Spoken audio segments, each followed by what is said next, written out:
ఇతర అంశాలన్నిటిని కన్సిడరేషన్లోకి తీసుకున్నట్టుగా అనిపించలేదు. ఇక మన స్టేట్ ప్రభుత్వం, మన రాష్ట్ర ప్రభుత్వం నియమించిన కమిటీ విషయానికి వద్దాం. ఈ కమిటీని వీరు 20 జూలై 2014 నియమించడం జరిగింది.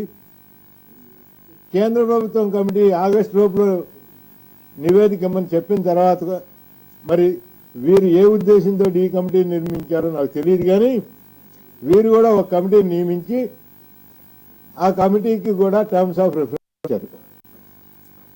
ఈ కమిటీలో ఉన్న మెంబర్స్ నాకు ఇందులో ఒక్క బీద మస్తాన్ రావు గారు తప్ప మిగతా అందరూ పర్సనల్గా పరిచయం ఉన్నవాళ్లే. ఇందులో నారాయణ గారు ప్రముఖ విద్యావేత్త. ఆయన రాష్ట్రంలోనే మొట్టమొదట పేరు పొందిన ఉపాధ్యాయుడు. తరువాత విద్యారంగంలో ఆయనదైన ముద్ర వేసి విద్యారంగాన్ని కార్పొరేట్గా ఎంత సక్సెస్ఫుల్గా నడపో ప్రపంచానికి చాటి చెప్పిన వ్యక్తి. బహుశా ప్రపంచంలోనే అత్యుత్తమమైన ఎక్కువ విద్యార్థులు కలిగిన విద్యా సంస్థలలో ఒకటైన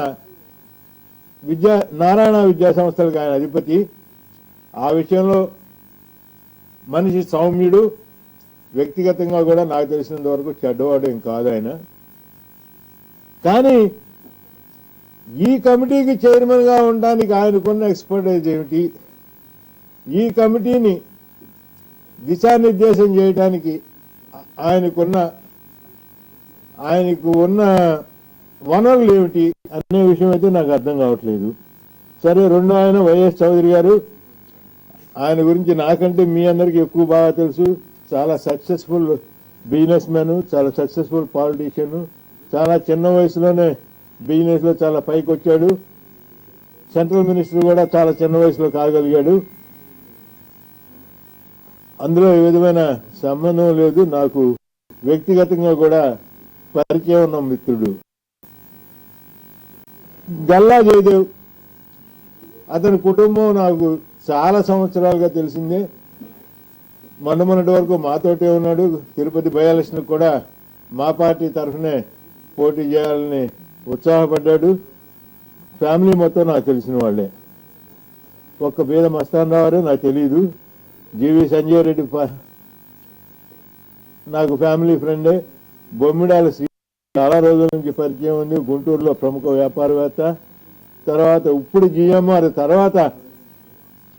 జిఎంఆర్ మల్లికార్జునరావు అల్లుడిగా మారకముందు బొమ్మిడాల శ్రీనివాస్ గారు కూడా బొమ్మిడాల ఫ్యామిలీ అంటే గుంటూరులో పెద్ద వాణిజ్యవేత్తలు. తర్వాత జిఎంఆర్ గ్రూప్లో డైరెక్టర్ అయ్యాడు.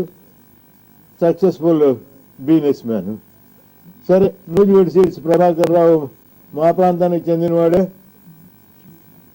చాలా రోజుల నుంచి పరిచయం ఉన్న వ్యక్తి, సౌమ్యుడు, మంచి బిజినెస్ మ్యాన్. శ్రీనిరాజు గారు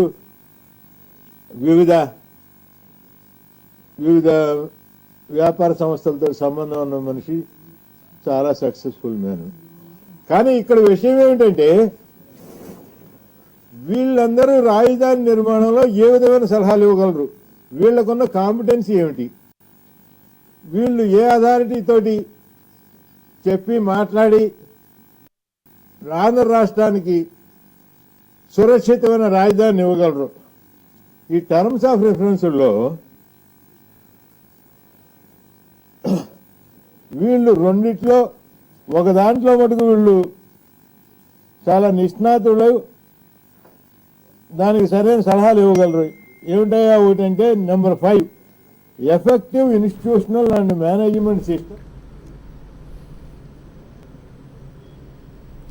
అది అమరావతి నిర్మాణానికి సంబంధించి ఏర్పాటు చేసిన కమిటీకి మీద కేవీపీ రామచంద్ర మాట్లాడుతున్నారు. ఇప్పటివరకు లైవ్ చూసాం. అలాగే